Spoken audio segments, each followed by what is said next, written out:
that moves people. Mm-hmm. Tell me more about that. Okay, so just some background. Like you said, I was in radio broadcasting for a really long time. And my first job was actually at this radio station that was for 55 plus folks.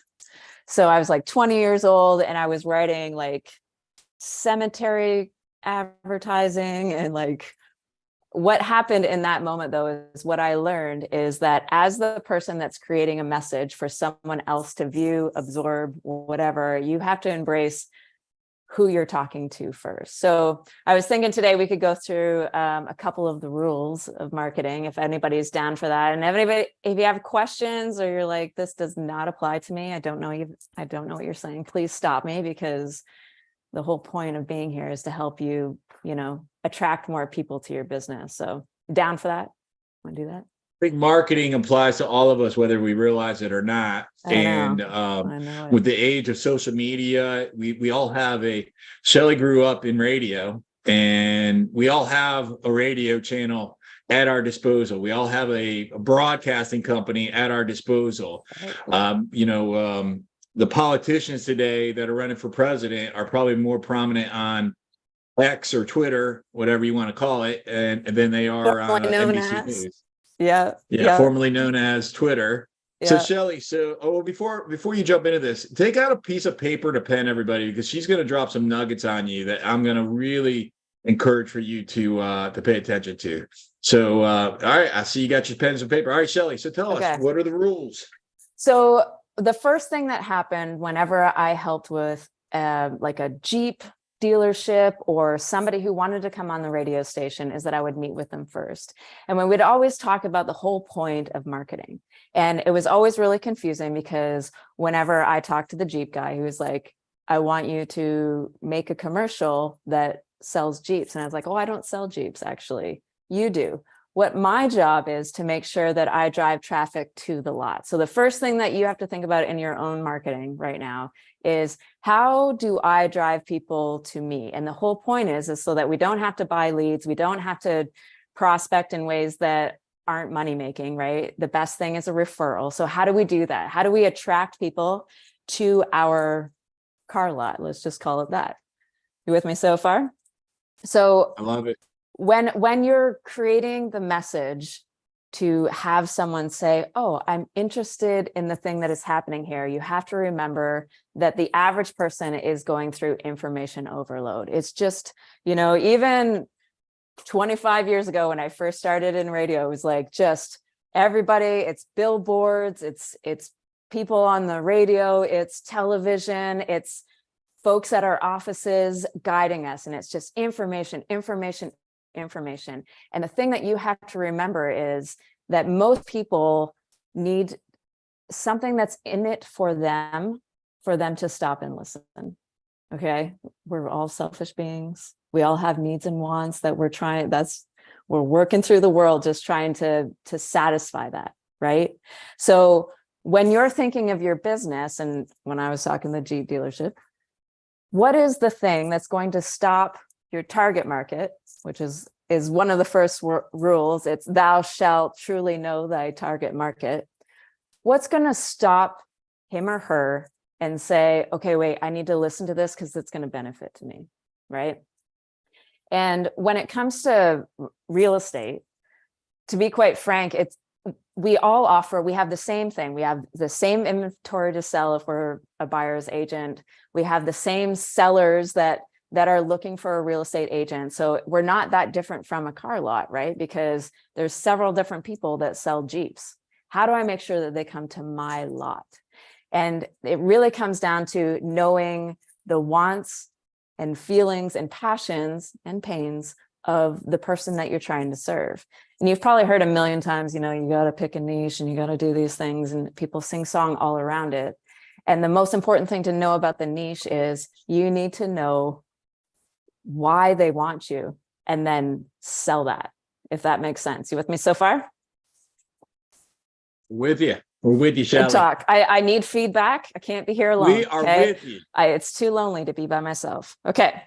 And then the next rule is to have a point. So you've done all that work to stop that person, to say, okay, I know what you want, I know what you need, and I am the person that can serve that to you. And then the problem with a lot of the messages that are out there is that they don't have a point. Great, you're a real estate agent. Great, you know how to list a property. But everybody else says that too. Great, you can help somebody buy a house, but everybody else says that too.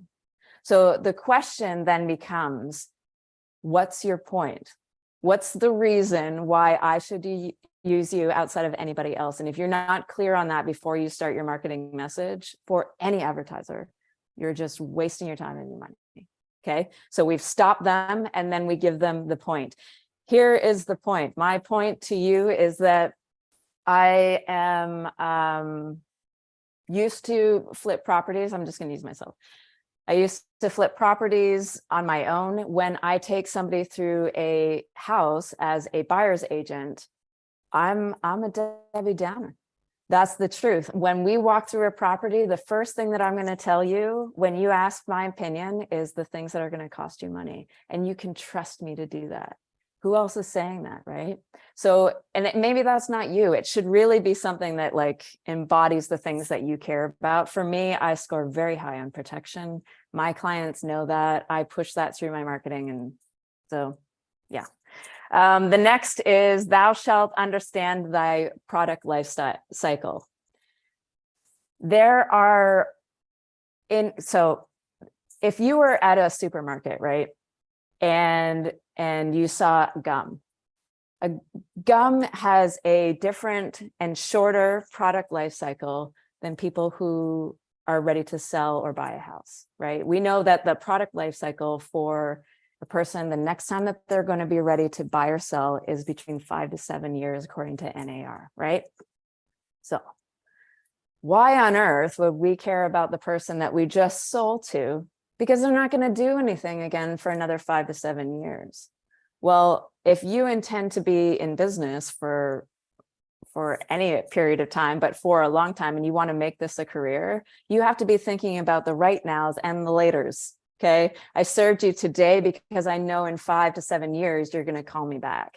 So when you're in a house with somebody, your next referral, the next time you get to work for them and with them, that clock starts right then. So knowing, okay, 5 to 7 years, you're probably going to buy or sell again.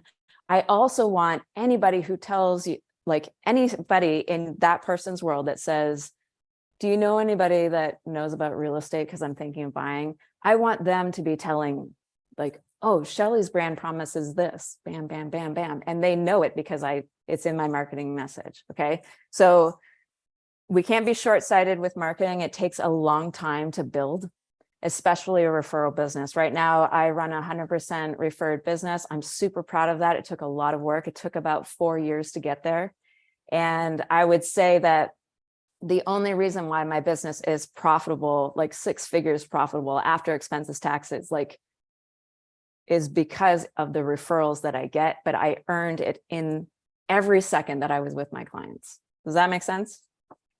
Earned it. Loved it, earned it. Yes. Next rule, there can only be 2. So going back to, actually, Dan, let me ask you, name the top brands of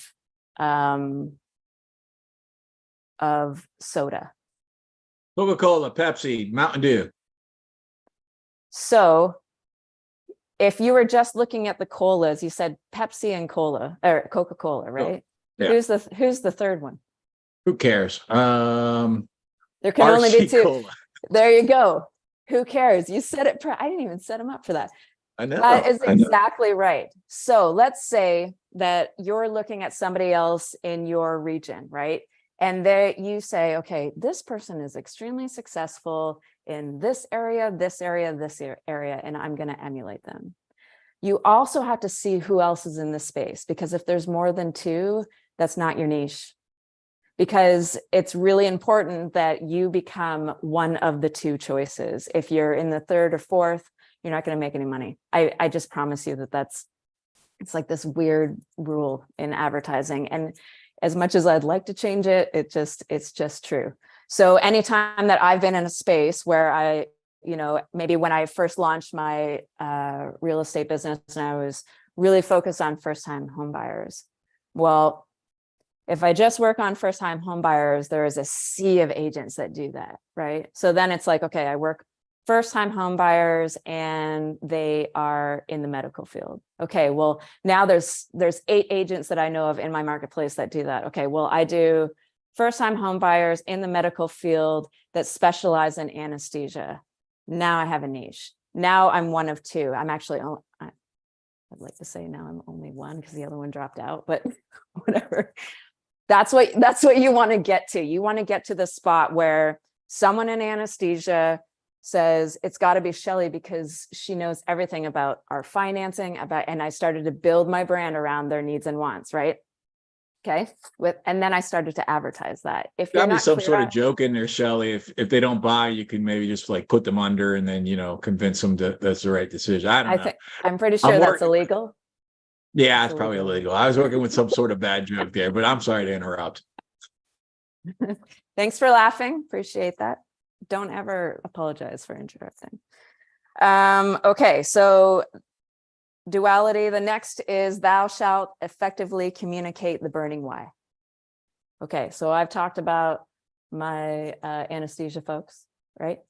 And I need to be able to tell them when I sit with them at dinner, when they see my Instagram, when they see Facebook messages, videos that I put out, direct marketing that I make, it has to emulate the reason why I'm doing it, because people don't work with people who are shallow. I mean, I don't, maybe others do, but for the majority, what's that saying? Know, like, trust, right? We don't want shallow promises as humans. We don't buy into things like that. And we shouldn't, because we want somebody who cares as much as we do about the thing that we're doing, whether we're going to buy a Jeep that's going to take our child to soccer and that needs to be safe, or we need to buy the most expensive thing we're going to buy in our lifetime. We need to trust that person. So when it comes to your marketing, your burning why has to be the reason why you're doing it. If it's because you're going to make a ton of money and, buy the car, that doesn't live in a marketing message, right? We see it. We see people like next to their Mercedes showing people how amazing they are at selling homes. But really, that's not going to make somebody want to use you. It's just go to the opposite, right? It's the opposite. It's the opposite. The only thing that might do is show evidence of success. Oh, well, Dan has the car, he can afford it, so he must be doing pretty good. People must trust him. They might make that arc in their minds. But for the most part, back to what I need, what I want as your consumer, how can you help me at a high level in the burning why? So, for instance, like I said, I score pretty high on protection, right? And I am a bit of a type A naturally. I like things kind of, it's a bit of a, I'm in therapy for it. It'll work out for us. But when I was choosing to work with healthcare professionals, I really care. I actually can't work with somebody who doesn't care as much as I do. For instance, like if I was to give somebody advice in a house and they dismissed it or didn't take it, it bothers me a lot because I know that they're in trouble, like something bad is going to happen. Even if I close that sale, that bad thing is going to happen and I'm not going to sleep anymore, because that's just innately, I'm genuine in that way. So my burning why when I help folks is that I think that healthcare professionals really do a lot to help the average person in my community. And wouldn't it be so great if I could show up for them and show them that I care as much as they do? And that is genuine. And that's the burning why. It's why I get up in the morning. It's why I serve the way I serve. Because, and if you read the reviews of my service, it's like, she has our back. We trust her. She will not let you down. And that is all by design. That's all part of my marketing strategy, but also it's who I am too. So when you're creating your marketing plan, you really have to do some soul searching about who you want to be. For instance, the Jeep folks, when they came in, I said, Virgin Radio served 25 to 54 females. That was our skew. And you know, a lot of the advertising that they had been doing was very, very like cheap, you know. And I was like, well, actually, I think the female, what she really needs is safety for her child. So how are we gonna make it so that you have a brand promise that tells that female that when she gets onto the lot, she's going to get a good car at a good price, and she can trust you to take care of her and her child.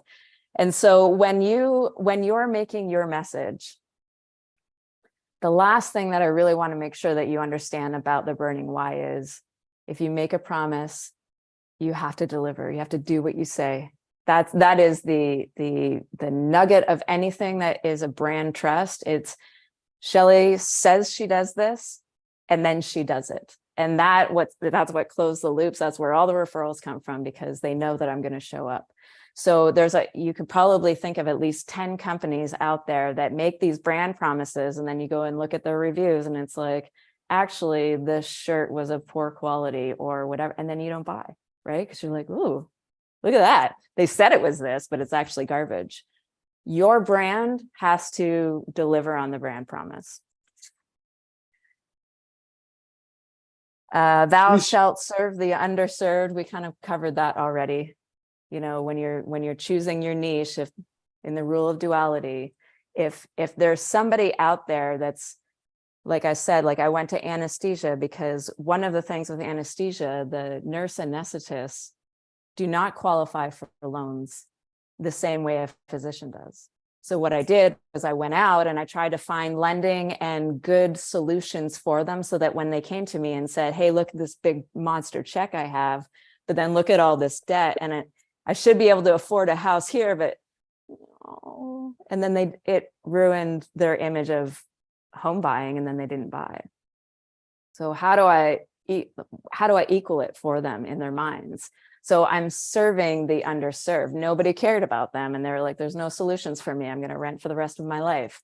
No, let's find the answer. So if there is somewhere in your niche right now where you're like, actually, there's an opportunity here, I don't know how to do it just yet, but if I can solve that problem, your pipeline is going to be crazy full. Promise.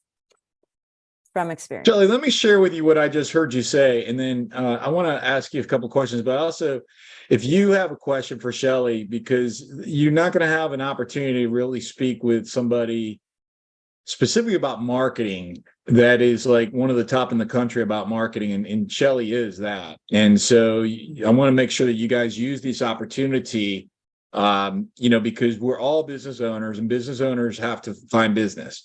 We do that through prospecting and marketing, and prospecting, it's a lot of time and effort. Marketing, we can leverage that through some free, platforms, that are available, as I mentioned before.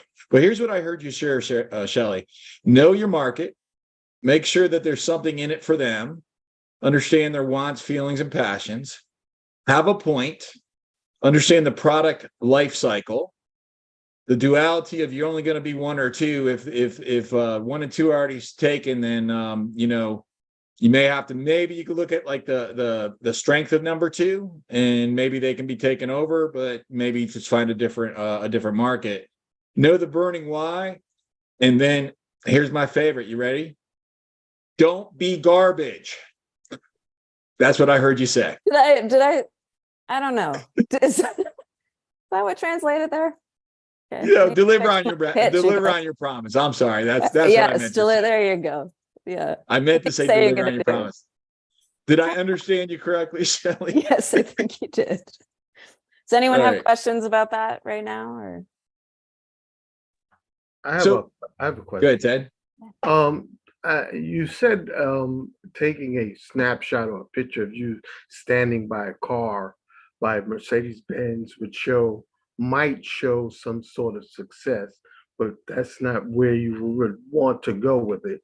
So would you want to stand by a house? I mean, what would be what are ways to do evidence of success? Right. Okay. Right. Other than that. Right. That's a good question. So think of the times that you have seen other evidence of success from like other brands or people where you've been like, where you feel included. For instance, I post a lot around the reviews that I get, because in my view, it is validating my brand promise. So someone looks at that and they're like, oh, wow, someone took the time to even write something for her. And there's a system in my business where as soon as we close, the link goes out. I tell them that it's coming. Hey, you know, if you enjoyed this experience or there's something that you would want to tell my future client, I'm so grateful for it. So that's number one. Number two is, why do we watch HGTV? Why does it, not real estate agents, why does a consumer watch HGTV? Why do we like it so much? We love to watch somebody walk through a house and give their opinion on whatever, right? So as you show people that you do the job, they just assume you're good at it. So how I did that was I started to do stories in Facebook, and most of my people are at Instagram. So I spent a lot of time on Instagram, and I would put, I'm on tour with 5 houses, right? I'm going to quickly, when my client is not around, quickly take shots of the kitchens. And then I'll put up a poll and say, which one do you like? As soon as they answer that, and they love it, like the responses that they do is, and it doesn't matter to me, whatever kitchen you like is great. So, but what it does is it starts a conversation. So that, remember, the purpose of marketing is about conversation. So I'm showing them, 1, I'm busy because I'm showing houses. 2, I'm involving them, I want their opinion. And 3, I've started a conversation, because as soon as they choose kitchen B, it will show them, okay, 3% of people agree with you. And then because of the relationship that I have with my clients and how I am, because I joke around a lot, I'd be like, wow, poor choice, you know, and I would start mocking them a little bit, because they're used to that from me. I tell dad jokes. That's all part of my brand and persona. She mocks me all the time, just so you guys know. I love it. It's just my favorite thing. And then they come back and they talk to me, and then all of a sudden I'm in a conversation about real estate. Whether they're ready to do anything or talk to me about anything in that moment, it doesn't matter. All I'm doing is consistently and constantly reaffirming that I'm a real estate agent, that I'm really good at my job, and I'm available to you. And that's really what people want, and that I care, right? So reviews, polls, and like showing, you know. And then the other thing that I've found kind of works and gets a lot of weird traction, like I said. So part of my brand is fun. So my home inspector and I spend a lot of time together. If I'm at a home inspection, does that mean probably that one of my clients is under contract? Yes. If I'm taking a video of my home inspector in that house telling a dad joke, am I basically peripherally telling my audience that I have sold a house? Yeah. So you don't have to like 2x4, hey, pending, hey, sold. You don't have to do that. You just have to, you know, find fun ways to tell them, hey, I'm working, and we're having fun doing it. And this could be you too. You could also be at your home inspection listening to a dad joke, and it will be remarkably bad, usually. That's just, Seth is really good.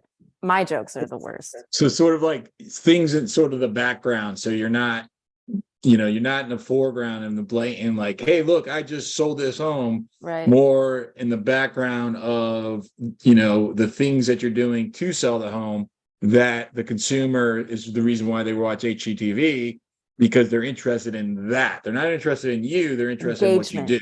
Yes. Yeah. Yes. And the other thing too is that you have to remember, again, how will the consumer person you're trying to reach feel about what you're saying? So remember back in the times when, you know, COVID, we were putting a house on the market, 100 grand over, gone in 2 days, right? Yeah. And a lot of people, most people actually, were going onto their social medias and saying pending in 2 days. What a lot of people heard, because the FSBOs went up huge around that time, they heard, I don't need an agent. All I have to do is put a sign in the yard and I can do this myself, because the seller's market is so strong. That's all they heard. So we were actually marketing against ourselves in those times. So remember, like when I got this great idea, I'm going to do this marketing thing, it's going to be great. I want you to go to the chair where that person is sitting and think, okay, how are they going to feel when they see it? And if it's not about me in that chair and how I should use you and what it's going to do for me, you're just wasting your time. I promise. Good so far? Neil, you got a question? Yeah, not a question, just a statement. But Shelley, by doing something what you just said, taking a fun video with your home inspector, that's just creating for the public outside, you know, hey, I am the subject matter expert. I am your go-to girl, go-to guy, whatever, you know? Yeah. That's a great, that's a great thing, you know? Yeah. You can borrow Seth. He's awesome. He's got a good attitude. His jokes suck, but you know. And we've been doing that for 3.5 years now. Every time I'm in a home inspection, I walk in, hopefully before my client gets there, and I was like, "What's my joke today?" You know. Get a good home inspector with bad dad jokes. That's what I heard there. Yeah. Well, let's do something else. Let's say you're in Orlando and you sell a lot of new construction stuff, let's say. And the first question that I would ask myself is, who is the likely person to buy this development, right? Is it more families, or is it luxury? Is it going to be more of like affluent, high-end, you know? And then once I had that, I would be like, okay, where are they right now? Well, if they're affluent, they're probably, I'm guessing probably not on TikTok. They're going to be like in a different spot. I'll just say that kindly. And then if it's more of like a new family type build, I'm going to need to be family friendly because there's going to be a child around. So I can't like be too harsh or tongue in cheek in the way that I'm going to sell that. Okay. That's number one. Number two is back to HGTV. What do they need to see or hear that inspires them to want to go and see this new development, right? What benefits me to say, you know what, I actually do want to know about this. Can you just tell me quickly? And then you start to set appointments. So it's about driving traffic. Not every single person is going to want to take the appointment, but if they're engaged and interested enough to want to be interested for themselves, they're more likely to buy. Like the worst thing in advertising is to get a whole bunch of leads that don't care or don't want what you sell. Then you're just wasting time, you know. You could be with your family instead of doing that, you know. Who's got the next question for Shelley? Shelley, what media? So you talked about understanding like where is my target market. So first identifying your target market, and then where do they hang out, right? So people my age, it's going to be much more likely Facebook than somebody half my age. Right. They're going to probably be TikTok or Snapchat or whatever, right? I don't even know how to market on Snapchat. I don't know. I don't know. It disappears. I know it disappears. Like, how does that work? But I don't know. That's for my daughter. You could be in a house and the sunglasses drop down, you know. I love it. Yeah, we'll have to figure that. I don't know. We'll have to figure that one out. I look terrible in those glasses. So what are like the methods if, like going through, like knowing the target market and, then getting something and make sure there's something in it for them. What would you do specifically if you're day one as a real estate agent, besides, like identifying your niche, besides identifying your target market and what is like their deep why? What would you do if you're an agent starting today, day one? I mean, that happened to me. So I moved to Portland and I knew 4 people. I had no sphere. And I was like, okay, of the 4 people that are here, 2 are medical professionals. So I serve medical people. 50% of my friends. Okay. So that's number one. And then the next thing was, okay, I need to know how they feel and what they want. And so I need to be with them. How do I do that? So what I started to do was people want to be around like-minded people. And a lot of us are really busy and don't have time to plan those things. So I started to, what I do know about some doctors and nurses is that they like alcohol. So, and beer is a big thing here in Portland. So the first thing I did was, I'm organizing a pub crawl. Come and hang out, and I'll pick up the tab on the first 2 beers or whatever. And so when they arrived, it wasn't about me. It was about, okay, my view is I'm building a community of people who I want to serve. And the mindset was not, I do this and then they buy a house. It was never that. It was like, how many conversations can I have with like-minded people? So that was number one. I built it to 150 people. And remember that your sphere doesn't have to be that large for you to be really successful.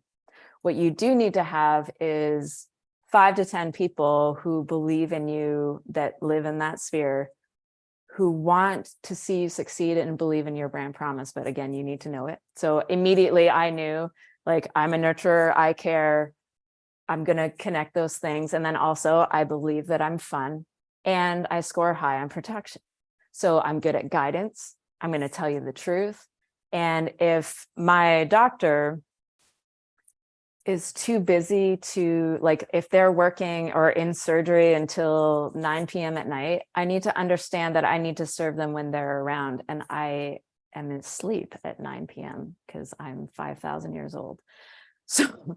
So I developed processes in my business that help them get information when they're ready to have it. Okay. So like I said, first, I'm building the database.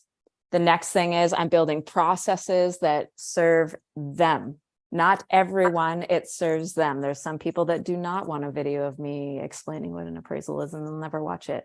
My doctors do, because that they want information, so I'm building a process around what they care about. And then the next thing is, okay, how am I going to execute the brand promise? I have one client who is selling or wants to buy one house. I am going to make that experience for them so amazing that they're going to go to work and talk about it. And that was the goal. Even if they never buy a house, when they leave on the weekend after we've toured, it was so great that they talked about it near the water cooler, because that's when the momentum starts to happen. Does that answer your question? So sphere, processes and brand promise is how I would start. How did you market to that specific brand? How did you get the word out? Okay, so it started first belly to belly. So they needed to see me. I can't be just like this enigma somewhere, right? When you go to a Jeep, you touch it, you're like, oh yeah, I like this. And this is where the cup holder goes. At least that's what I do. I care about color. I don't know anything about cars. I don't know about engines or anything. So if they see me, and eventually they'll be like, she was pretty cool. And my goal would be, hey, do you want to hang out again? And it would go from, I'm in a mass group of people, to now maybe I've scheduled a dinner with 3 couples, down to 1 couple, so that they feel like they can ask me questions about the market. And then the other thing too is you got to know your numbers and you got to be able to say them quick. Elevator pitch. Shelley, how's the market? Things are pretty good. Some houses are in multiple offers, some are not. Our median's around 550, but interest rates are up around 7. So I think it's really important that people, check to make sure they can afford a house before they do anything. Do you have any other questions? I don't kill them. Like, I have a lot more to say about that, but I only want to show them. I can on a whim tell you what's happening in the market right now, because what buyers and sellers really need from you is to understand that you have a thumb on the pulse. You wake up in the morning and you know this better than anybody else. And there are some agents out there that do not know their numbers. So then they're like, it's all sales pitch and scripts, and people don't trust things that feel shallow, right? I said that already. So it's really important that when I have done all this work to be belly to belly with these guys, I've made phone calls and invited them to places where I am at in things that interest them. That's where I built my business. And then it was just slow and steady. It was just constant. So, you know, newsletters, I set up a marketing program where it was like, what am I going to do every day? I'm going to make 10 calls every day. What am I going to do every week? I'm going to set up, I think originally it was a lot. It was like 8 belly to bellies in the weekday. And I'm going to do 2 open houses for either my listings or someone else. And I was just like, and sometimes it was just, there was nothing. It just felt like I was out in the lake by myself. And it was really easy to want to go, okay, I need to change my plan. This just isn't working. But it takes 8 times for somebody to act, minimum. Sometimes it's 20 times that they need to be able to see you, to trust you, to be able to embark on this really big journey with you. So if you have chosen a plan, if you have an idea and it's like you're out in the lake on your own, it doesn't mean it's not working. You might just have to do more activities. So I do quarterly parties. I do newsletters. You see me on social media. I mean, if you went to my social media stuff, you rarely see my face ever because I'm marketing to them. I want them to see and emulate back what they expect to see from me, right?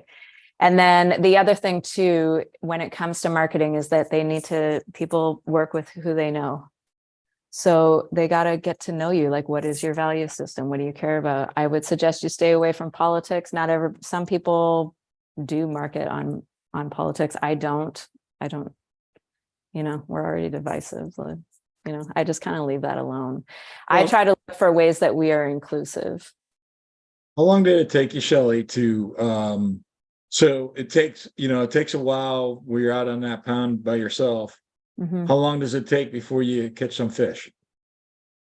I would say my first steady referrals didn't come until 3.5 years. Okay.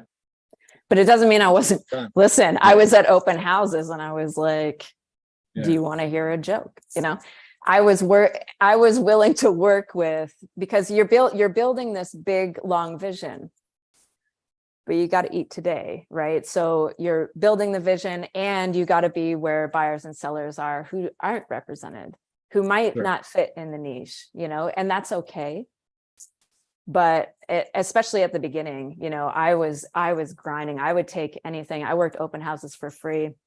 I did showings for agents for free. And it was all to build the language of real estate for myself.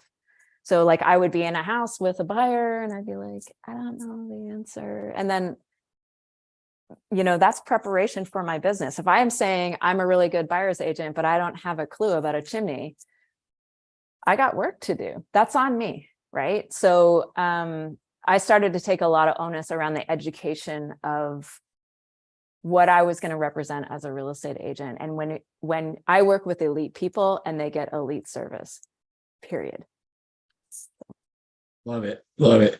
Shelley, I know that you have an education platform website. Are you available to talk about that? Or is that? Yeah. I mean, yeah, I didn't come here to do that, but sure. Well, but you might as well. Okay. So my experience in real estate and the education and the coaches around things, like luckily you're all here with Dan. But I really struggled to find education around just like, how do you show a house? Like, what should I be saying? You know, what should I be doing?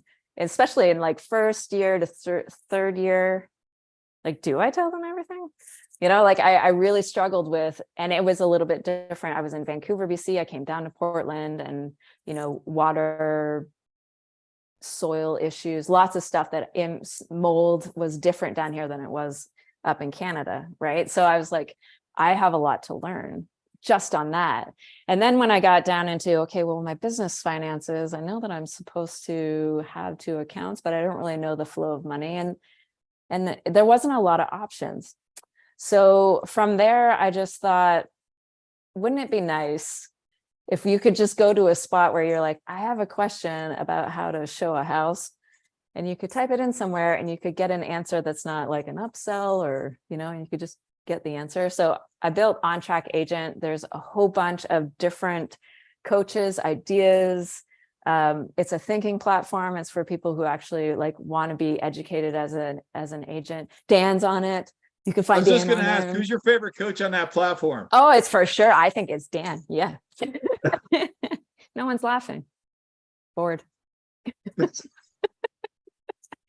you want to check it out, the way it works is that you only pay for the thing you actually want to hear about. So if you wanted to buy a series or a course from somebody, you would just pay them to do that. It's not, and the average series is probably anywhere between $20 and what's yours?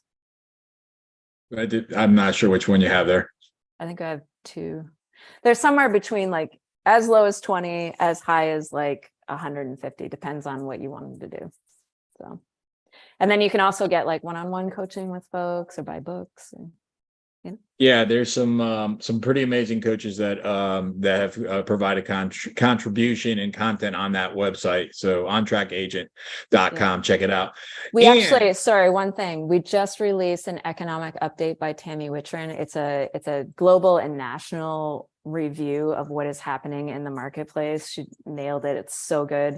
It's worth watching. It's totally free to stream, so you can go on there, and she's pretty good at it. She's been doing it for like 10 years now. I've gone to every single one. She blows my mind. So anyway, who's been to my 5-day listing challenge, if anybody? I don't see any hand. Oh, Teddy's hands up, Steven's hands up, Donique's hands up. Is it worthwhile for somebody to attend that?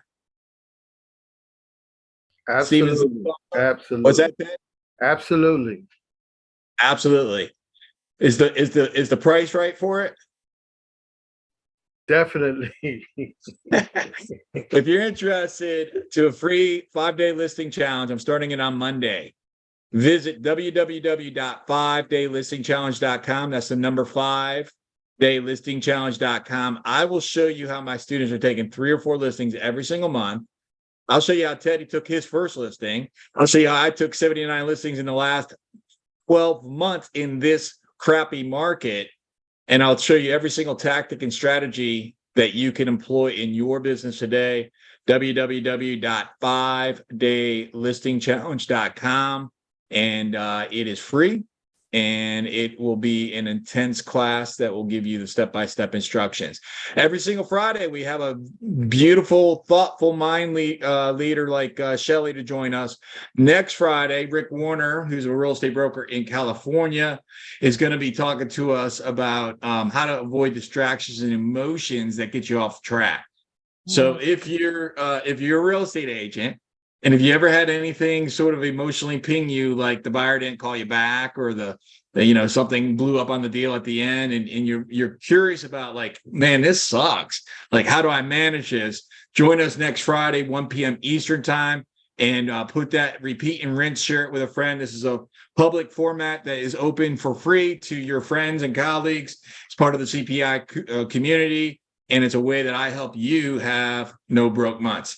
Shelley, thank you. Audience, thank you. Have the best day of your life. Be grateful, make good choices, and go help somebody. Thanks for having me. You're welcome. Now go find a listing. I'll see you guys.